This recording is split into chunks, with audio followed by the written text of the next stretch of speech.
Bonjour et bienvenue dans les 4V, Clémence Guettet. Bonjour. On parlait emploi avec Axel de Tarlet à l'instant. Quelle est votre priorité à vous?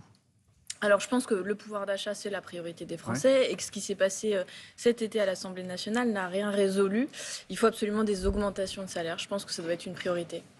La priorité de Gabriel Attal, il le dit dans le Parisien, c'est les Français qui bossent. Autrement dit, la France laborieuse qui se lève tous les matins en ayant le sentiment de travailler pour d'autres est notre priorité. Ça vous inspire quoi? Je pense que c'est dommage qu'ils disent ça et que dans le même temps, ils méprisent autant finalement les salariés de ce pays. On l'a vu au moment des grèves dans les raffineries. Il n'y a eu absolument aucun geste qui a été fait. Les macronistes donnent... Ouais. Non, ils donnent des primes, ils accélèrent comme ça ces petits accords ponctuels, mais finalement les droits des salariés régressent dans notre pays. Mais c'est pas à l'État de donner des suppléments de salaire aux salariés de Total, par D'accord, exemple. mais par exemple l'État pourrait décider, le gouvernement pourrait décider par un décret d'augmenter le SMIC. Je pense que ça serait une amorce ensuite pour l'augmentation de tous les salaires.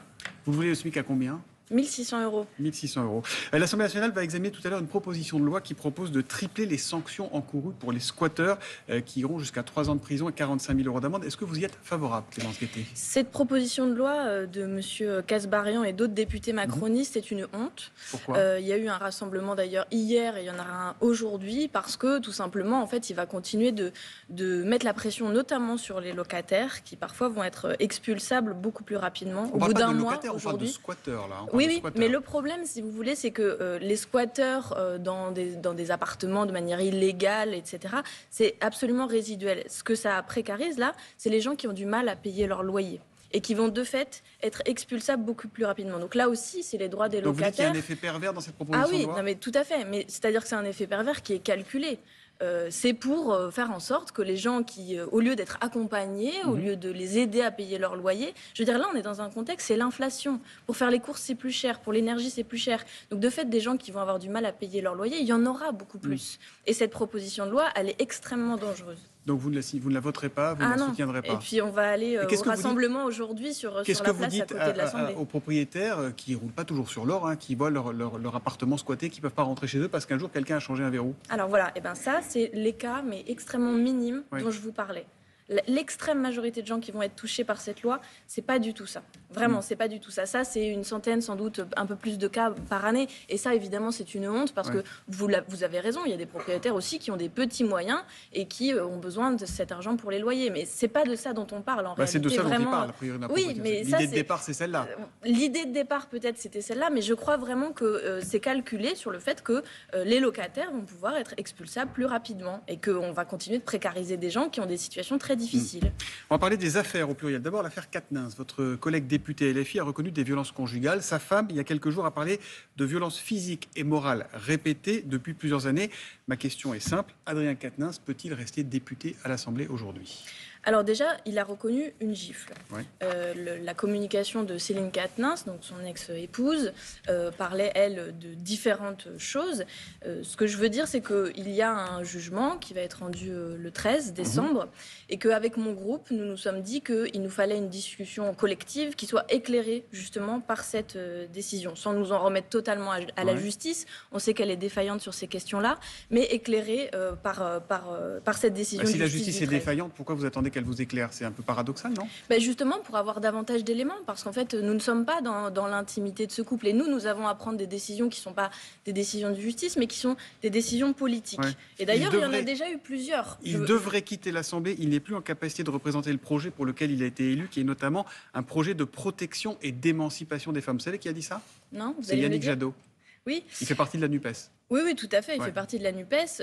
Ce que je veux dire, c'est que nous avons besoin d'en discuter au sein du groupe France Insoumise. Vous n'arrêtez pas d'en discuter.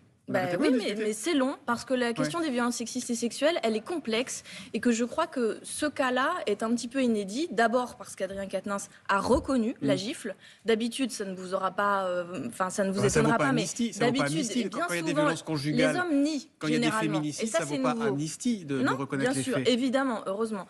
Là, on parle d'une gifle qu'il a reconnue. On ne parle pas d'un féminicide. Il y a plusieurs principes, je pense. On ne parle pas d'un féminicide, pardon, mais je ne dis pas du tout que Adrien Quatennens a commis un féminicide, mais on sait comment ça commence et on ne sait pas toujours comment ça finit. Et parfois, des violences conjugales, ça se termine en féminicide. Il y en a eu 102 depuis le début de l'année. Est-ce que les politiques peuvent être indulgents avec ça parce que c'est quelqu'un de leur famille? Je veux dire que nous devons tenir plusieurs principes.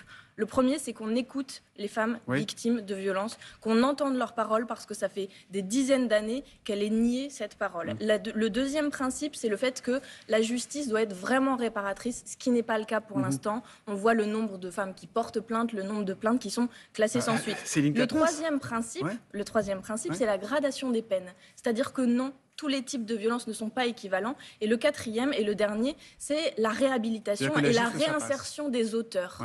Parce que qu'est-ce qu'on fait une fois qu'on a sanctionné? Les hommes retournent dans la société. Et moi, ce que je voudrais, c'est qu'il y ait un processus... Vous venez de dire quelque chose d'important. La gifle, ça passe. Tout n'est pas au même niveau. Je ne suis pas juge, vous non plus. C'est pas moi de dire si la gifle, ça passe. La gifle, c'est grave et c'est inacceptable. On l'a dit et Adrien Quatennens lui-même l'a dit. Est-ce que votre position ne serait pas beaucoup plus tranchée s'il s'agissait d'un élu LR, Rassemblement National ou Renaissance? Honnêtement. Non. Honnêtement. Non, je ne suis pas d'accord. Et d'ailleurs, honnêtement, on se passerait bien des leçons de morale et de traitement de la part d'organisations politiques qui ne font rien, y compris face à des faits qui, a priori, et je mets des a priori, sont plus graves. Je pense notamment à M. Abad, mais il y en a eu d'autres. M. Simian, qui a siégé pendant tout le mandat dernier, tranquillement au sein du groupe Renaissance. Donc nous passons des leçons des autres. Nous avons pris des décisions politiques qui n'ont jamais été prises. M. Quatennens n'est plus coordinateur de la France Insoumise. Ça n'est pas rien, excusez-moi de vous le dire. C'était quand même la personne qui dirigeait le premier parti de gauche de ce pays. Voilà, donc je pense que honnêtement, peut-être nous tâtonnons. Sans doute, nous devons nous améliorer, mais nous prenons ça extrêmement au sérieux. Autre affaire, l'affaire dite McKinsey. On se résume, le parquet national financier a ouvert 2 informations judiciaires concernant les 2 campagnes présidentielles d'Emmanuel Macron, 2017 et 2022. Pour faire simple, les juges cherchent à savoir si des cabinets de conseil ont participé à ces campagnes, peut-être même au financement de ces campagnes, avec derrière des retours d'ascenseurs, autrement dit de jolis contrats publics. Au moins, on peut se dire que la justice fait son boulot dans ce pays, non ? Il va falloir qu'elle le fasse. En effet, je pense que là, on est face à un problème en réalité qui est un peu structurel avec la Macronie, c'est-à-dire ce recours effréné à des cabinets de conseil. On sait que ça s'est envolé sous les mandats Macron. Il y a une dérive, a dit Bruno Le Maire. Il y a une dérive qui avait été éclairée d'ailleurs par ce rapport du Sénat sur les liens avec McKinsey notamment. Et je ne voudrais pas qu'on banalise le fait qu'on donne environ 1 milliard par an à ces cabinets de conseil privés.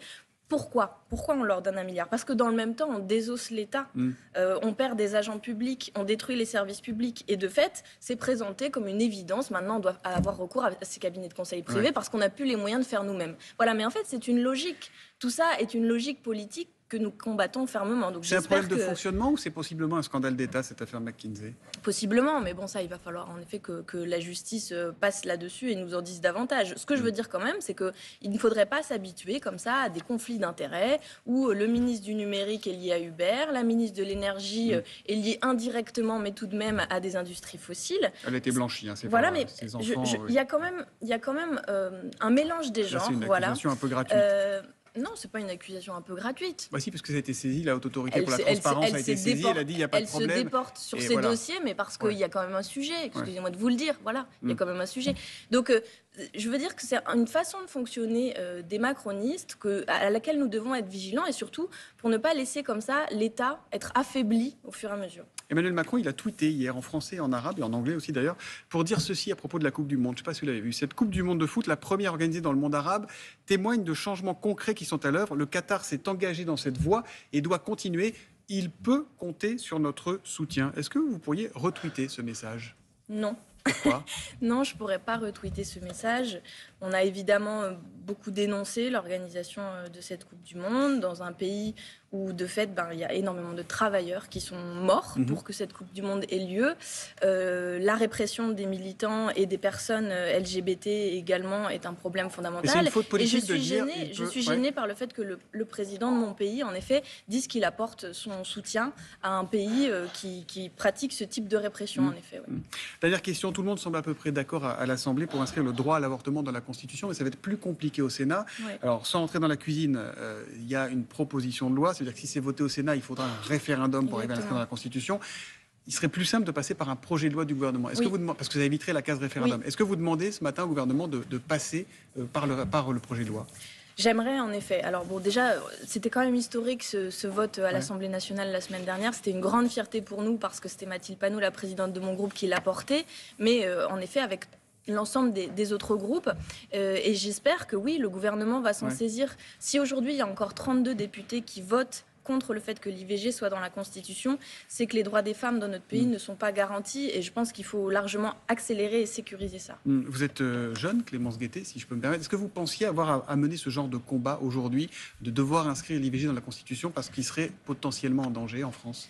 C'est une bonne question parce que je trouve que dans ce contexte européen, il y a eu longtemps où on pensait qu'on ne reviendrait pas en arrière. Et puis aujourd'hui, on voit qu'il y a des pays qui reviennent en arrière. Il y a 130 centres IVG qui ont fermé dans les 15 dernières années de ma vie. Mais donc voilà, je pense que ce droit doit absolument être sécurisé. Nous voulions même inscrire le droit à la contraception dans la Constitution parce que je crois que les droits des femmes peuvent être menacés quand on voit des vagues réactionnaires dans certains pays, quand on voit ce qui s'est passé aux États-Unis. Et pour nous, ce serait historique si jamais la France, comme elle l'a souvent été, était à l'avant-garde sur ce sujet. Merci beaucoup Clémence Guettet d'être venue le Calvé. Merci à vous. Merci à vous deux.